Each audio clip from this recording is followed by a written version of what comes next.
سنت پر عمل کرنے کے بہت شوقین تھے، اور نہ صرف یہ کہ خود کرتے بلکہ اہل و عیال کو بھی کرنے کی تلقین کرتے۔ اچھی قرات اور اچھی آواز بہرحال دل کے اوپر جس طرح اثر کرتی ہے وہ اللہ کی خاص نعمت ہے جن کو اللہ تعالیٰ عطا کرے۔ تب موسیٰ اشعری انہی میں سے تھے۔ اب دیکھیے کہ 300 لوگوں کو حفظ کرانا کوئی معمولی بات ہے ہاں؟ اور یہ تو صرف ایک موقع پر انہوں نے ایک لسٹ بھیجی ہے نا، معلوم نہیں اس کے علاوہ کیا کچھ کیا ہوگا۔ اور ہم تو ایک گھر کی ذمہ داری کے ساتھ دوسرا کام کرنے سے عاجز ہوتے ہیں، کہاں یہ کہ وہ ایک ایک صوبے کی، اور صوبے بھی وہ جو نئے نئے مسلمانوں کے زیر حکومت آئے تھے اور ان کے مسائل بھی طرح طرح کے تھے، لیکن انہوں نے اپنی یہ ذمہ داری پوری کی کہ جو لوگ نئے مسلمان ہو رہے ہیں اور جن علاقوں پر مسلمانوں کی حکومت ہو رہی ہے ان سب کو دین سکھایا جائے، ان کو قرآن سکھایا جائے۔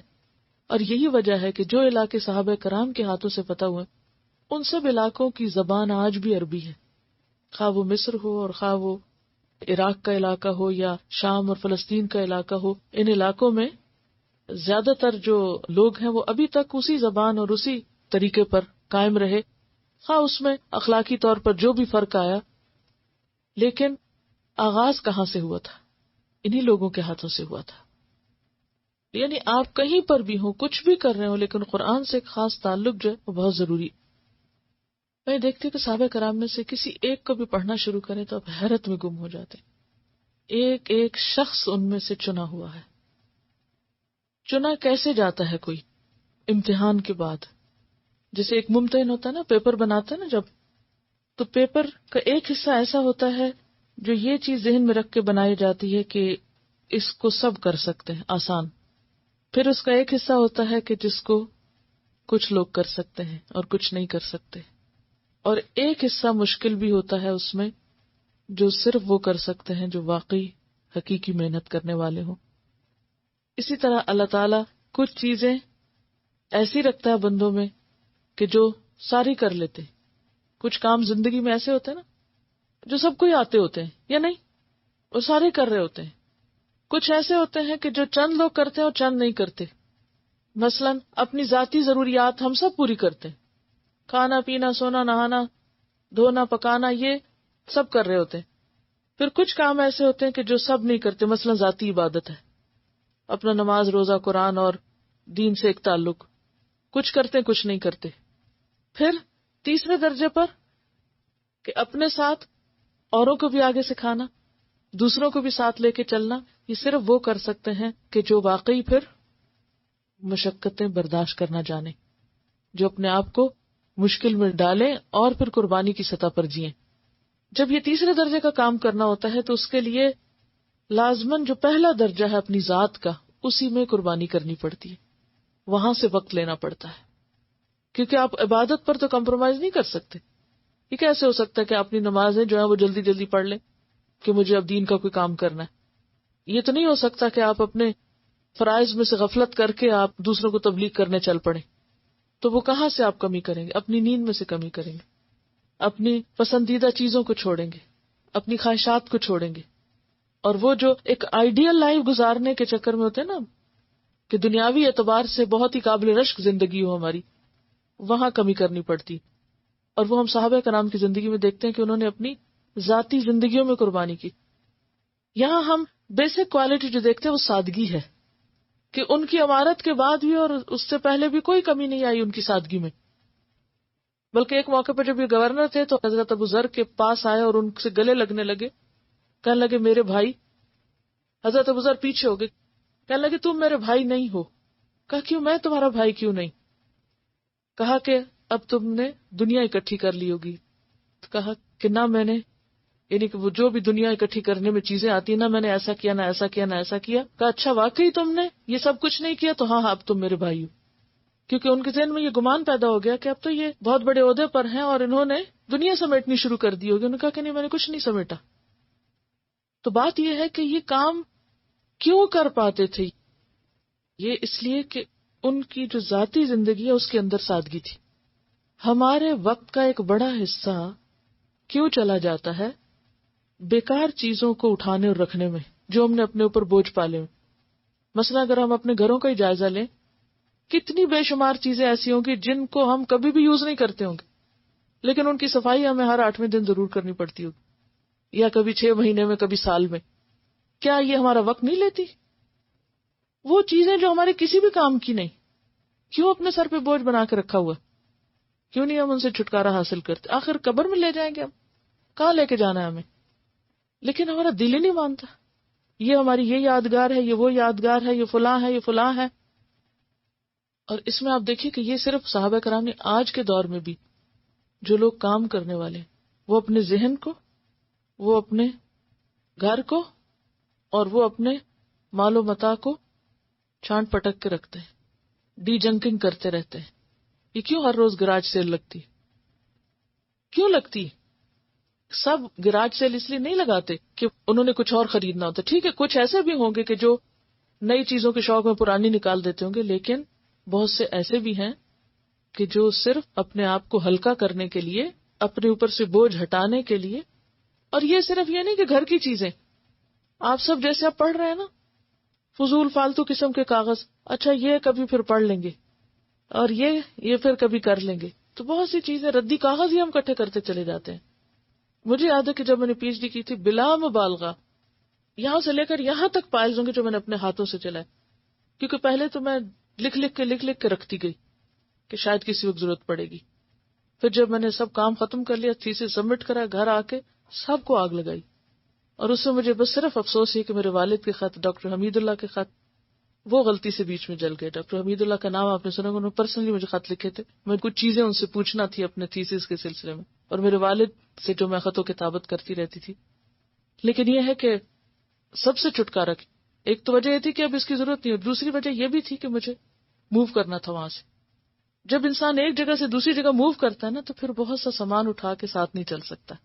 صحابہ کرام کی زندگی میں آپ دیکھتے ہیں مسلسل موومنٹ ہے. کوئی آپ کو نہیں ملے گا کہ جو مدینہ میں رہا اور پھر وہ مدینہ میں ہی رہتا رہا. اب آپ دیکھیے کہ یہ مسلمان ہوئے، یمن گئے، یمن سے وہ کشتی حبشہ لے گئی، وہاں سے مدینہ آئے، مدینہ سے پھر یمن گئے، یمن سے پھر اٹھ کے بصرہ چلے گئے، پھر اس کے بعد معلوم نہیں کن کن علاقوں کو فتح کیا، پھر وہاں سے واپس مدینہ آ گئے. یعنی مسلسل ایک ہسل بسل ہے. اور اسی طرح جتنے بھی آپ کو دین کی خدمت کرنے والے لوگ ملیں گے، خود حضرت ابراہیم علیہ السلام کی زندگی آپ دیکھیں، یہ آج کے 4000 سال پہلے کہاں کہاں تک ٹریول کر رہے ہیں، اور اس میں اللہ تعالیٰ نے ان کو کہاں کہاں تک جانے کا حکم دیا. اور وہ سفر 40 راتوں پر مشتمل صرف ون وے جرنیز تھی. یہ کہتے ہیں کہ گراج سیل کے بارے میں غلط فہمی دور کر دوں کہ ان میں سے بہت سے لوگ گراج سیل کر کے پیسے چیریٹی میں دیتے ہیں. وہ سب کچھ جو ہم نے اکٹھا کیا ہوا اگر صحابہ کرام نے نہیں کیا تھا تو ان کی زندگی گزری یا نہیں؟ اور ہم سے زیادہ آئیڈیل زندگی تھی جو نسلوں کے لیے اپنے آثار چھوڑ گئے. وَتَرَكْنَا عَلَيْهِ فِي الْآخِرِينَ. اگلی حدیث ہے عن ابن عمر رضی اللہ عنہما عن النبی صلی اللہ علیہ وسلم قال كلكم راع وكلكم مسؤول عن رعیته والامیر راع والرجل راع على اہل بیته والمرأة راعیة على بیت زوجها وولده فكلكم راع وكلكم مسؤول عن رعیته رواہ البخاری. سیدنا ابن عمر رضی اللہ عنہ سے روایت ہے کہ نبی کریم صلی اللہ علیہ وسلم نے فرمایا، تم میں سے ہر ایک نگران ہے اور اس سے اس کے ماتحتوں سے متعلق سوال ہوگا. پس امیر نگران ہے اور آدمی اپنے گھر والوں پر نگران ہے، اور عورت اپنے شوہر کے گھر اور بچوں پر نگران ہے، اور تم میں سے ہر ایک نگران ہے اور اس سے اس کی رعیت کے بارے میں سوال کیا جائے گا. لفظی ترجمہ دیکھ لیتے ہیں. کلکم ہر ایک تم میں سے، راعن نگران ہے، وکلکم اور ہر ایک تم میں سے، مسئول پوچھا جانے والا ہے، مفعول کے وزن پر مسئول، ان رعیت ہی اس کی رعایا کے بارے میں، اس کے ماتحت لوگوں کے بارے میں، والامیر اور امیر، راعن نگران ہے، ذمہ دار ہے، والامیر راعن اور امیر بھی نگران ہے، والرجل اور آدمی، راعن نگران ہے، علی اہل بیتی ہی اپنے گھر والوں پر، یعنی باپ یا شوہر، جتنے بھی گھر میں افراد ہیں ان سب کا نگران ہے. والمرأۃ اور عورت، راعیۃ وہ بھی نگران ہے، علی بیت زوجہا اپنے شوہر کے گھر پر، یعنی گھر میں جو کچھ ساز و سامان ہر چیز ہے، وولدہ اور اپنی اولاد پر بھی نگران ہے، فکلکم راعٍ تو ہر ایک تم میں سے نگران ہے، وکلکم مسئول اور ہر ایک تم میں سے پوچھا جانے والا ہے، یعنی قیامت کے دن سب سے اس کے زیر نگرانی چیزوں کے بارے میں سوال کیا جائے گا جو بھی اس کی ملکیت میں۔ پیچھے ہم نے امانت کا باب پڑھا۔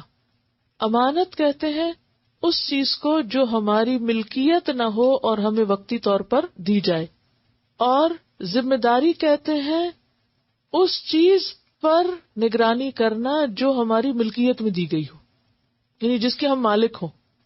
تو ایک اعتبار سے آپ دیکھیے کہ وہ تمام چیزیں جن کے ہم مالک ہیں، مثلا گھر، اب گھر اگر ہمارے نام ذاتی طور پر نہ بھی ہو، شوہر کے نام ہو تو بھی کیا کہا، بیوی شوہر کے گھر کی نگران ہے۔ پھر اسی طرح بچے جو ہماری طرف منسوب ہوتے ہیں ان کے ہم نگران ہیں۔ اسی طرح خادم کے بارے میں بھی کہا گیا ایک اور حدیث میں، اسی سے ملتی جلتی حدیث ہے کہ جو خادم ہے وہ بھی نگران ہے، وہ بھی ذمہ دار ہے، حالانکہ اس کی اپنی کوئی سہ نہیں ہوتی۔ تو اس کی نگرانی کس چیز پر؟ جو کام اس کے سپرد کیے گئے، جو ڈیوٹیز اس کو دی گئی۔ تو ہر وہ چیز جس کی ذمہ داری ہمیں دے دی جائے، خواہ وہ کوئی گھر ہو، پریمیسز ہو، کوئی چیز ہو، ذمہ داری ہو، ڈیوٹی ہو، جس کے ہم رسپانسبل بنا دیے جائیں، جو ہماری ملکیت میں دی جائے، تو ہر وہ شخص جو مالک ہے وہ مسئول بھی ہے۔ ہر مالک مسئول ہے۔ مالک کا کیا معنی؟ جو اون کرتا ہے اس کو۔